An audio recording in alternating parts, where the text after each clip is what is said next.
प्यारे बच्चों, स्वागत है आपका एनसीईआरटी बायोलॉजी की सीरीज में। हम लोग बात कर रहे थे जीवों के जनन यानी कि पहले चैप्टर की चर्चा कर रहे थे और आज हम लोग उसके आगे यानी कि पिछले लेक्चर में जहां तक हमने कंप्लीट किया था उसके आगे हम लोग देखने वाले हैं। तो चलिए स्टार्ट करते हैं।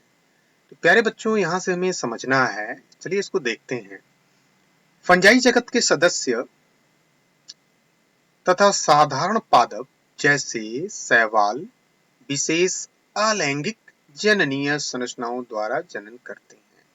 चित्र 1.3।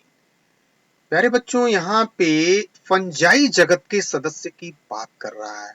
याद करिए, मैंने पिछले लेक्चर में यह समझाया था कि यह फंजाई जगत जगत फंजाई यानी कि जो विटेकर ने 5 किंगडम की रूपरेखा जो डाला था उसी में मैंने बताया था मोनरा, प्रोटिस्टा, फंजाई, प्लेंटी, एनिमेलिया। उसी में यह जो फंजाई जगत था ना, ये फंजाई जगत जिसपे हम लोग ईस्ट की चर्चा कर चुके हैं। ईस्ट में कैसे जनन होता है याद करिए, बाय द प्रोसेस ऑफ बर्डिंग। ठीक है, इसके अतिरिक्त हम लोगों ने हाइड्रा को भी देखा था। ठीक है ना। तो कह रहा है कि फंजाई जगत के कुछ ऐसे सदस्य हैं या साधारण सदस्य हैं या पादप हैं। ठीक है ना। फंजाई जगत यानी कि ये विषम पोषी होते हैं। पहले तो ये जान लीजिए कि फंजाई कैसे होते हैं। तो विषम पोषी यानी कि इसमें जो पोषण की स्थिति होती है ना, विषम पोषी। विषम पोषी यानी कि पोषण का मतलब यानी कि जो भोजन वोजन करने उड़ने की जो इसके अंदर कैपेबिलिटी होती है वो अलग अलग तरीके से होती है। जैसे मृत जीवी भी हो सकते हैं, परजीवी होते हैं, सहजीवी होते हैं। ठीक है ना। तो ये हम लोग आगे आएगा, इसको हम लोग समझेंगे। फिलहाल यहाँ पे हमको थोड़ा सा समझाना था ये फंजाई जगत। तो ये वही फंजाई जगत है जो विटेकर ने 5 किंगडम की रूपरेखा दिया था। ठीक है ना। तो इसमें ऐसे जीव आते हैं जो कि यूकैरियोटिक होते हैं यानी कि वेल डेवलप्ड संरचना वाले और ऑर्गेनिजम्स वाले जीव ये होते हैं। जिसमें क्या आता है, ईस्ट आता है। हम लोग मोल्ड भी कह सकते हैं, मशरूम भी, वही मशरूम जिसे हम लोग भोजन के रूप में इस्तेमाल भी करते हैं और ईस्ट का भी इस्तेमाल करते हैं। भाई ब्रेड वगैरह में बनाने में हम लोग इसका इस्तेमाल करते हैं। तो प्यारे बच्चों, यहाँ पे इसी जगत के जो साधारण पादप हैं यानी कि पौधे हैं और कुछ शैवाल की बात कर रहा है, इसमें विशेष अलैंगिक जननीय संरचना द्वारा जनन होता है कह रहा है।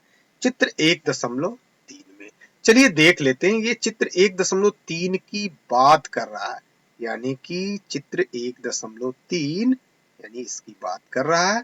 अब यहाँ पे देखिए, अलैंगिक प्रजनन संरचना क्लेमेडोमोनास में अलैंगिक जल बीजाणु द्वारा। ठीक है। तो ये क्लेमाइडोमोनास एल्गी है। ठीक है ना।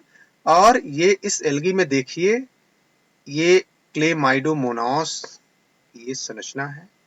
इसमें एसेक्सुअल रिप्रोडक्शन होता है बाई द प्रोसेस ऑफ किसके द्वारा, तो कह रहा है कि चल बीजाणु द्वारा।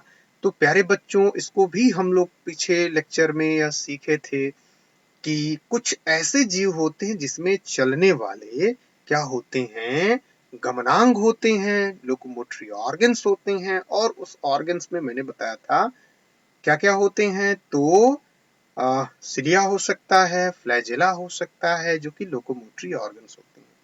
तो ये जो सवाल जो ये दे रखा है क्लेमाइडोमोनास की, ये जो बात कर रहा है ना, ये ध्यान से देखिए। इसमें ये जो अंग है ये है चाबूत लाइक स्ट्रक्चर, जिसे फ्लैजेला हम लोग कहेंगे। इसमें इसके द्वारा इस जीव के अंदर मोशन होता है, पहली बात। ठीक है। और इसीलिए इसने यहाँ पे क्या लिखा है, तो यहाँ पे लिख रखा है चल चल बीजाणु। बीजाणु माने वही एक कोशिकीय संरचना जो कि आगे चल के डेवलप करके एक नए जीव का निर्माण कर लेता है। ठीक है। तो ये क्या कह रहा है देख लीजिए यहाँ। तो यहाँ पे ये कह रहा है, इन संरचनाओं में अत्यंत ही सामान्य संरचनाएं अलैंगिक चल बीजाणु, वही अलैंगिक यानी ये सेक्सुअल चल बीजाणु।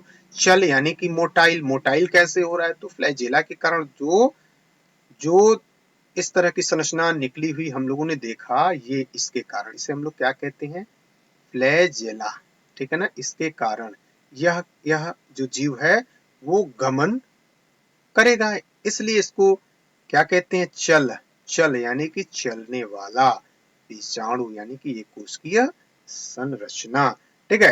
तो ये कह रहा है कि अलैंगिक जनन चल बीजाणु जिसे कहते हैं जू स्पोर्स, जू जू माने वही मोटाइल, स्पोर्स माने वही उसकी रचना, ठीक है, द्वारा होता है, जो सामान्यतः सूक्ष्मदर्शीय चलनशील संरचनाएं होती हैं। प्यारे बच्चों, मैंने बताया कि यह बहुत ही छोटी सूक्ष्म दर्शीय संरचना होती है, जिसमें यह फ्लैजेला के जरिए यह क्या करता है, गति करता है। तो इसमें अलैंगिक जनन की क्रिया इसके द्वारा होती है और यह नए संतति का निर्माण करता है, ठीक है।